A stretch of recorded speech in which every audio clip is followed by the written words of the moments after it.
Hi everybody, welcome back. As I said in the last video, we're going to be looking at our new novel, Teacher's Dead by Benjamin Zephaniah. On the back you can see there is a small extract and the blurb, which I will read out to you. So it says, "My name is Jackson Jones. I stood and watched a teacher die. For the first time in my life, I felt real shock. My whole body actually went numb. They say the brain is like a computer. Well, my brain crashed."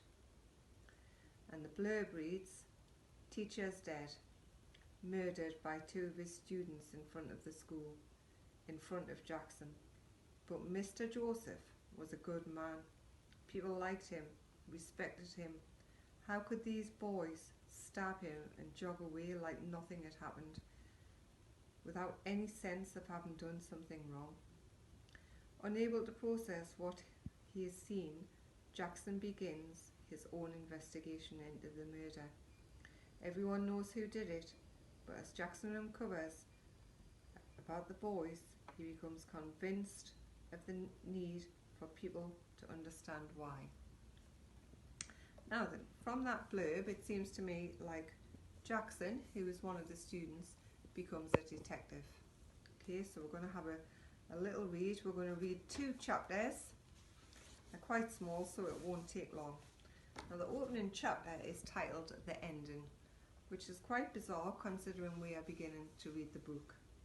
So if we used our inferences, we would maybe think that the ending is symbolic to the ending of somebody's life. So here we go. "The knife was pushed so far into Mr. Joseph's stomach that it almost came out of his back. Lionel Ferrier closed his eyes, held the handle tight and turned it vigorously.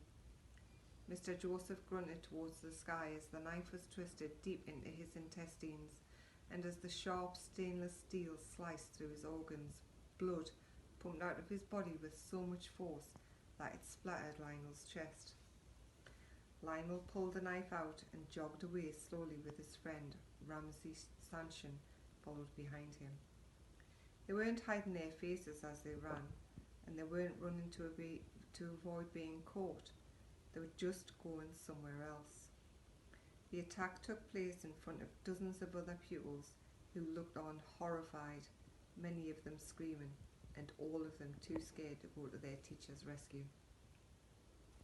"Don't just stand there," screamed the head boy, Otis. "Get some help, go and get some help." His hands trembled so much that it took him several attempts to turn on his mobile phone. As soon as it was on, he called the police, who arrived 10 minutes later, but it was too late. Mr. Edgar Arnold Joseph had already drawn his last breath in the arms of Otis Westwood, the head boy, and Mrs. Cartwright, the history teacher. So that's chapter 1. Opening up with some very strong adjectives, adverbs and verbs. And the reason Zephaniah has done that is to instantly hook the reader. And I'm certainly interested to read on. So one last chapter for this time, the crime scene. "My name is Jackson Jones. I stood and watched a teacher die. For the first time in my life, I felt real shock. I didn't panic, I just froze. I wanted to walk away, but I couldn't. I tried to walk towards the place of the death, but I couldn't. I was the quickest at the 100 meters in my year. I'd only been beaten once in the long jump, and my reflexes were sharp, but all of that stuff was useless. My whole body actually went numb. They say the brain is like a computer. Well, my computer crashed." Lionel and Ramsey were the same age as me. I knew Lionel. We were friends once for a short while. Actually, we were friends for only 2 days until we fell out over my MP3 player.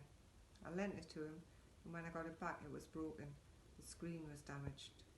I say hello to him sometimes, but we were never close friends. I didn't hate him for it, I just didn't trust him.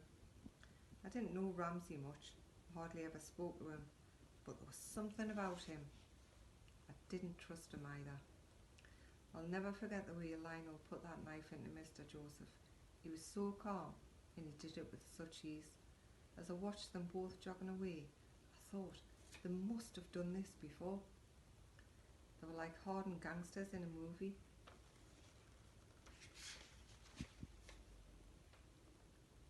It was just like another day at the office. Nobody dared to try and go after them. Films brainwash you. When people die in films, the way blood trickles down the shirt can look quite cool. The death is usually accompanied by music, and they always have just enough time to deliver their last lines. Usually a message for the woman or a man that they love, or their mother, or a message for the world or mankind. The way Mr. Joseph went down was nothing like that. First there was the force of blood, then urination, and then the very violent convulsions, and the desperate gasping for breath as his body tried to hold on to life. I knew exactly when his body gave up the fight. There was a moment of silence, his back arched, his body stiffened, and then he took his last breath. Trust me, it was nothing like in the movies. The school was surrounded by police. All entrances were sealed off with that flimsy tape that they always use, and an ambulance came and put a curtain around the body before taking it away. Those of us who saw what happened were told to line up in the dining hall and wait for our parents to come over